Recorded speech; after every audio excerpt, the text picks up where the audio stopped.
আজকে আমি আপনাকে জিজ্ঞেস করব না আপনারা কেমন আছেন, বিকজ আজকে আপনাকে দেখাবো যারা মৃত্যুর পর ভাইরাল হয়েছেন।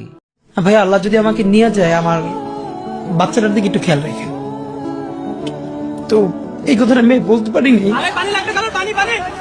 এবং অনেকেই তারা তাদের মৃত্যুর পর শহীদের মর্যাদা পেয়েছেন, মানুষের অন্তরে গেঁথে আছে তাদের নাম। বিড়ালের মতো 500 বছর বেঁচে থাকার কোনো লাভ নাই। আমার হাতি দরকার, আমি চাই আমার ছেলে যেন হাতির মতো হয়। কিন্তু তাদের হত্যা এবং মৃত্যু কিভাবে হলো, তাদের হত্যার কি বিচার হয়েছে এখনো? তো যাই হোক, চলুন দেখি তাহলে কারা মৃত্যুর পর এখনো মানুষের অন্তরে গেঁথে আছে। হ্যাঁ, তনু 2016 সালের 20 মার্চ রাতে কুমিল্লার ময়নামতি সেনানিবাসের পাওয়ার হাউসের অদূরের জঙ্গল থেকে তনুর লাশ উদ্ধার করা হয়। কুমিল্লা ভিক্টোরিয়া সরকারি কলেজের শিক্ষার্থী ও নাট্যকর্মী সোহাগী জাহান তনু, যাকে দর্শন করে হত্যা করা হয়, যেটা নিয়ে সারা দেশে আন্দোলন হয়েছিল। যদি আপনার বোনকে দর্শন করা হয়, আপনি তাকে সর্বোচ্চ শাস্তি হিসেবে কি দিবেন সেটা অবশ্যই জানাবেন। এরপর রিফাত শরীফ হত্যা। রিফাত ওরফে রিফাত শরীফ এবং সাব্বির আহমেদ নয়ন ওরফে নয়ন বন্ড দেশের সবচেয়ে আলোচিত এবং সমালোচিত দুটি নাম। প্রকাশ্যে শত শত মানুষের সামনে রিফাত শরীফকে কুপিয়ে হত্যার ঘটনার প্রধান অভিযুক্ত নয়ন বন্ড পুলিশের সঙ্গে বন্দুকযুদ্ধে নিহত হয়েছিলেন। এই রিফাত এবং নয়ন বন্ড একসময় ঘনিষ্ঠ বন্ধু ছিলেন এবং নয়ন বন্ডের প্রেমিকা আমার স্বামীরে বাঁচান, আমার স্বামীরে মারা পালায়। এই হত্যার সাথে মিন্নি জড়িত ছিলেন, যার ফলে পুলিশ মিন্নিকে আটক করেছিলেন। হুমকি ধামকি দিত যে আমার সাথে রিলেশন না করলে বা ছবি না তুললে, ঘুরতে না গেলে আমি মাইরে ফেলাবো। 2019 সালের 26 জুন বরগুনা সরকারি কলেজের সামনে স্ত্রী মিন্নির সামনে রিফাত শরীফকে কুপিয়ে হত্যা করা হয়। কেউ আগাইয়া আসে না। এই ঘটনার পর আমরা আরো একবার দেখেছিলাম নারীরা কতটা ছলনাময়ী হয়। আমি সাথে ছিলাম, আমি অনেক চেষ্টা করছি কিন্তু আমি বাঁচাইতে পারি নাই। তাই সবার উদ্দেশ্যে বলি, অবৈধ প্রেম থেকে দূরে থাকো। এরপর রয়েছে এমপি আনার হত্যা। আজকে আমি এদিন হয়ে গেছি।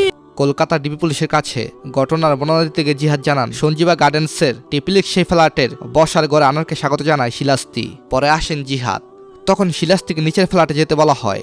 জিহাদকে নিয়ে ফ্ল্যাটের নিচে নামার পর পুলিশকে জিহাদ দেখান এমপি আনারকে কোথায় বালিশ চাপা দিয়ে হত্যা করা হয়। এমপি আনারকে হত্যা করার পর তার দেহকে ছিন্নবিচ্ছিন্ন করে বিভিন্ন জায়গায় ফেলে রাখা হয়েছিল। কলকাতার নিউ টাউন থানার সঞ্জীবা গার্ডেনের সেপটিক ট্যাঙ্কে একটি মরদেহের খণ্ডিত অংশ পাওয়া গেছে।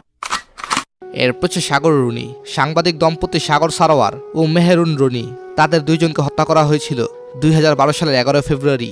সেই থেকে এক দশক পেরিয়ে গেছে, যেখানে প্রখ্যাত সাংবাদিক দম্পতি সাগর সারোয়ার ও মেহেরুন রনি তারা একটি ভাড়া বাসায় থাকতেন। কিন্তু কিছু অজ্ঞাত দুর্বৃত্তদের সন্ত্রাসী কার্যক্রমের মাধ্যমে ছুরিকাঘাত করে নিহত করা হয়। নিজে আম্মুর বিচারটা দেখতে পারতেছি না এখনো। মামলাটি এখনো চলমান রয়েছে। আমি আশা করি ইনশাল্লাহ আমার দাদু অ্যাটলিস্ট বিচারটা দেখে যাবে। আচ্ছা, আপনার মতে বাংলাদেশের বিচার ব্যবস্থা কেমন সেটা অবশ্যই জানাবেন। এরপর সাইফুল ইসলাম আলিফ, বাংলাদেশ সম্মিলিত সনাতনী জাগরণ জোটের মুখপাত্র। অধ্যক্ষ চিন্নকৃষ্ণ দাসের মুক্তির দাবিতে ইসকনের আন্দোলনকারীদের হামলায় সাইফুল ইসলাম আলিফ নামে চট্টগ্রামের এক সরকারি আইনজীবী নিহত হয়। এক বোতল মদের বিনিময়ে আপনাকে তার এই মৃত্যুর কারণে বাংলাদেশের মানুষ কি জবাব দেবে তার মেয়ের কাছে?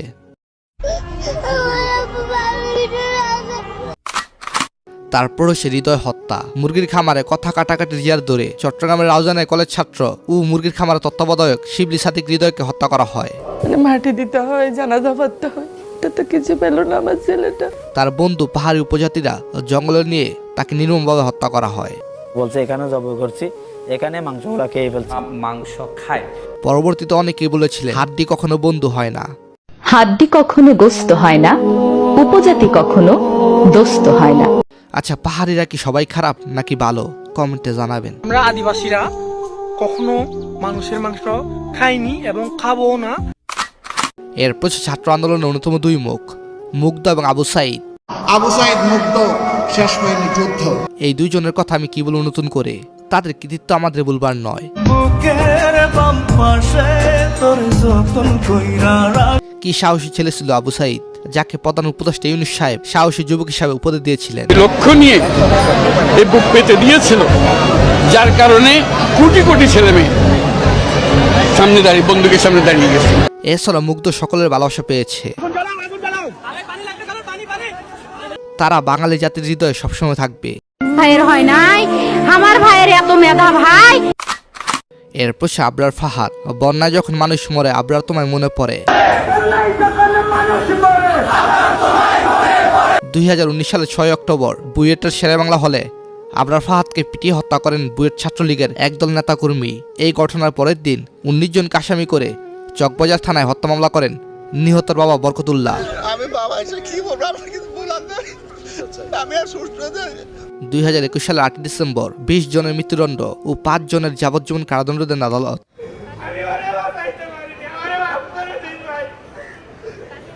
সে ভারত বিরোধী কথা বলেছিলেন এবং রাজনৈতিক বেশ কিছু বিষয় নিয়ে ইনডাইরেক্টলি কথা বলায় হত্যার নীল নকশা করে ছাত্রলীগ কর্মীরা। ওরা আমার ছেলেটাকে কত কষ্ট দিয়ে মেরেছে।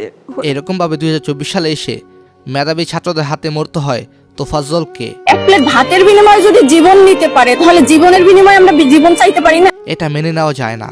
কি দোষ ছিল তোফাজ্জলের? আওয়ামী লীগ করা কি তার দোষ ছিল?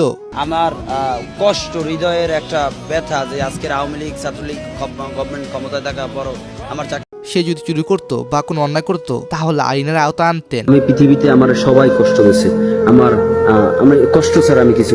ছেলেটা দুনিয়াতে কেউ ছিল না। ওর বাবা মারা গেছে রোড অ্যাক্সিডেন্ট 8 বছর আগে। 5 বছর আগে ওর মা মারা গেছে লিভার ক্যান্সার। শেষ 3 বছরে তিনি তার বাবা মা সবাইকে হারিয়েছে। ওর ভাই হলো নাজিরপুরের থানার এসআই নাসির হোসেন। পহেলা রোজায় ধরা পড়ছে ক্যান্সার, উনি 15 রোজায় মারা গেছে। তার প্রেমিকা তাকে ধোঁকা দিয়েছে। শেষ পর্যন্ত সে মানসিক ভারসাম্যহীন হয়ে রাস্তা রাস্তা ঘুরে বেড়াতো। আমি মানসিক ভারসাম্য কিনা সেটা আপনাদের কাছে প্রমাণ করব। I can speak English 20 hours. কিন্তু সেটাও মেধাবী ছাত্রদের সহ্য হয়নি। এরকম মৃত্যু ঢাকা বিশ্ববিদ্যালয়ের মতো জায়গা আর কখনো দেখতে চাই না। আমি কখনো ভাবতে পারিনি যে আমার সাথে আমাকে রেখে চলে যাবে। এরপর সেনাবাহিনীর অবসরপ্রাপ্ত মেজর সিনহা। যার চশমাটা ছিল দূরবীন, তর্জনী তলোয়ার, আগুন। 2020 সালের 31 জুলাই বাংলাদেশ সময় রাত 9:25 মেজর সিনহা মোহাম্মদ রাশিদকে গুলি করে হত্যা করা হয়। 5 সেকেন্ডে 8টা গুলি করতে পারবে, ওইটা না হলে সে ওই এসএসবি চাকরি করতে পারবে না। বাহারছড়া পুলিশ ফাঁড়ির ইনচার্জ লিয়াকত আলী 4টি গুলি করে তাকে হত্যা করেন। তার মৃত্যু নিশ্চিত করতে পরবর্তীতে ওসি প্রদীপ কুমারও 2টি গুলি করেছিলেন তাকে। কিছু বলতে চান? আর কিছু উনি বলছেন শট ছিল কিন্তু এমএল করেছেন। প্রায় 1.5 ঘন্টা পর একটি ট্রাকে করে তাকে হাসপাতাল নেওয়া হয়, কিন্তু তার আগে তিনি মৃত্যুবরণ করেন। 2022 সালের 31 জানুয়ারি আদালত 15 জনকে অভিযুক্তের রায় ঘোষণা করে। রায় প্রদীপ এবং লিয়াকতের মৃত্যুদণ্ড, 6 জনের যাবজ্জীবন কারাদণ্ড এবং 7 জনকে খালাস প্রদান করে। সবাই যখন মৃত্যুটাকে ভীষণ ভয় পায়, আমি তখন হাসতে হাসতে আল্লাহর কাছে ভীষণ সন্তুষ্টি নিয়ে পৌঁছতে চাই। এভাবেই তিনি বলেছিলেন সাহসিকতার সাথে। আগামী 50 বছর বাঁচলাম, কোনো ইম্প্যাক্ট তৈরি হলো না আমার দিয়ে। মৃত্যুর ফয়সালা জমিনে নয় আসমানে হয়। আমি চলে গেলে আমার সন্তানরা লড়বে এবং পরবর্তীতে তার সন্তানরা লড়বে। যুগ হতে যুগান্তরে আজাদের সন্তানরা স্বাধীনতার পতাকা সমুন্নত রাখবেই। আমরা যদি শহীদ হয়ে যাই, আমাদের সন্তানেরা লড়বে, তার সন্তানেরা লড়বে। মৃত্যুর ভয় দেখে লাভ নেই। আমরা তো শাহাদাতের জন্য মায়ের উদয় হতে পৃথিবীতে পা রেখেছি। এভাবে ওসমান হাদি তিনি বলেছেন তিনি কখনো মৃত্যুকে পরোয়া করেননি। দেখি গুলি করার আগ পর্যন্ত কোনো কিছুর আমাদের গায়ে লাগে না। তিনি বরং শহীদের মরণ বুক পেতে নিতে চেয়েছিলেন, কিন্তু দিন শেষে সেটাই হলো। অনেক জায়গায় বলেছি যে একটা তুমুল মিছিল হচ্ছে অন্যায়ের বিরুদ্ধে, কোনো একটা বুলেট এসে আমার বুকটা হয়তো বিদ্ধ করে দিয়েছে, এবং সেই মিছিলে আমি হাসতে হাসতে আমি শহীদ হয়ে গেছি। তিনি সাহসী, তিনি উদ্যম লড়ার সৈনিক, তিনি হার না মানা কণ্ঠস্বর। তিনি বেঁচে থাকবেন কোটি বাঙালির হৃদয়ে। তিনি মৃত্যুর হুমকি অসংখ্যবার পেয়েছেন, যার ফলে কাঁদো কাঁদো কণ্ঠে কষ্টের সাথে মিডিয়াতে বিভিন্ন কথা বলেছিলেন। ভাই, আল্লাহ যদি আমাকে নিয়ে যায়, আমার বাচ্চাটার দিকে একটু খেয়াল রেখে। তো এই কথাটা আমি বলতে পারিনি। সেই হুমকি সত্য হলো। হে আল্লাহ, তুমি হাদিকে জান্নাত নসিব করো। আমাকে আল্লাহ যদি আবারও দুনিয়ায় পাঠায়, আমি কয়টা জিনিস চাবো। আমি প্রথমত আমি ইন্টার পর্যন্ত যে মাদ্রাসায় পড়েছি ওই মাদ্রাসাটা আবার পড়তে চাই। তিনি বলেছিলেন আমাদেরকে হত্যার মধ্য দিয়ে এই লড়াই কোনোদিনই বন্ধ হবে না। ওরা এক আবরারকে হত্যা করলে ফের লক্ষ আবরার জন্মায় এই জমিনে। আমি এইখান থেকে নড়ার আগে এইখানে যদি বোমাও মারে আপনারা কেউ নড়বেন? হ্যাঁ হাদি, আশা করি আপনার মতো আরো হাদি যুগ হতে যুগান্তর জন্ম নেবে। নিজেরা মারছেন, আরো মারতে পারেন, সমস্যা নাই, মারেন। কিন্তু এই আপনার এই শূন্যতা, আপনার এই মৃত্যু বাংলাদেশকে অনেক বছর কাঁদাবে। একজন প্রার্থী যত কম পয়সা খরচ করবে সে তত কম দুর্নীতিগ্রস্ত হবে। কেননা আপনি ভারতের বিরুদ্ধে সবসময় প্রতিবাদী ছিলেন। শহীদ জিয়ার বিএনপিকে দিল্লির দাস হতে দিব না, সাইদি নিজামীদের জামাতকে ভারতের দাবিদার হতে দিব না। জানি না এটাই কি আপনার জীবনের কাল হলো। সবাই তার জন্য মন থেকে দোয়া করবেন। তার শহীদই মৃত্যু হয়েছে, নিশ্চয়ই আল্লাহ তাআলা পরকালে তাকে জান্নাতের উচ্চ মাকাম দান করবেন। আমিন। মৃত্যুকে যে মানুষ একবার ভয় পাওয়া বন্ধ করে সে অমর হয়ে যায়।